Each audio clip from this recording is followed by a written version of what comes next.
So this is the contact module located at /district/contact.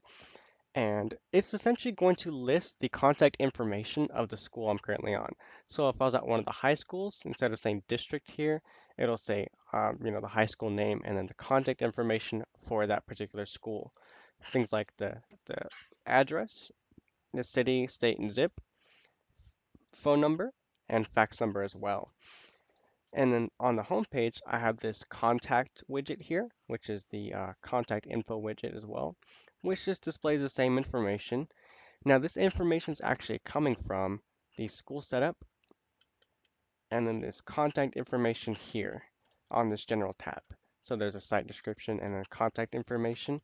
And the contact information is things like phone number, fax, address line, city, state, zip code, and that's about everything listed in that contact module.